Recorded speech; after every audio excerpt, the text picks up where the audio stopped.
അങ്ങനെ കാത്തിരിപ്പിനൊടുവിൽ get set baby എന്ന ചിത്രത്തിൻ്റെ ഏറ്റവും പുതിയ ഒഫീഷ്യൽ OTT സാറ്റലൈറ്റ് അപ്ഡേഷൻ ഇപ്പോൾ ആരാധകർക്ക് മുന്നിൽ പുറത്തുവന്നിരിക്കുകയാണ്. അതിൻ്റെ അപ്ഡേഷനാണ് എന്നൊരു വീഡിയോ ഭാഗത്ത്. വീഡിയോയിലേക്ക് വരുമ്പോൾ വീഡിയോ ലൈക്ക് ചെയ്യുക, ചാനൽ സബ്സ്ക്രൈബ് ചെയ്യാൻ വേണ്ടി ശ്രമിക്കുക. ഉണ്ണി മുകുന്ദൻ നായകനെത്തിയ ചിത്രമായിരുന്നു ഗെറ്റ് സെറ്റ് ബേബി. അത്യാവശ്യം ഒരു അഭിപ്രായം ചിത്രത്തിന് സ്വന്തമാക്കാൻ വേണ്ടി സാധിച്ചിട്ടുണ്ടായിരുന്നു. അതുകൊണ്ട് തന്നെ എല്ലാ സിനിമാ പ്രേമികളും ഒരേപോലെ ഗെറ്റ് സെറ്റ് ബേബി എന്ന ചിത്രത്തിൻ്റെ OTT റിലീസിനായി കാത്തിരിക്കുകയായിരുന്നു.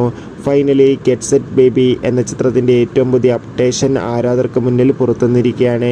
ഇപ്പോൾ ഇതാ ചിത്രത്തിൻ്റെ OTT അവകാശങ്ങൾ മനോരമാക്സ് എന്ന OTT പ്ലാറ്റ്ഫോമും സാറ്റലൈറ്റ് അവകാശങ്ങൾ മഴയിൽ മനോരമ സ്വന്തമാക്കിയെന്ന് കൺഫേം ആക്കിയിട്ടുണ്ട്. ചിത്രം ഈ മാസം തന്നെ OTT റിലീസ് ചെയ്യുമെന്നാണ് റിപ്പോർട്ടുകൾ സൂചിപ്പിക്കുന്നത്. കാത്തിരിക്കാം ഗെറ്റ് സെറ്റ് ബേബി എന്ന ചിത്രത്തിൻ്റെ കൂടുതൽ അപ്ഡേഷൻ അറിയാൻ വേണ്ടി. ചിത്രം കണ്ടവരുടെ അഭിപ്രായം തീർച്ചയായും കമൻറ്റ് ചെയ്യുക.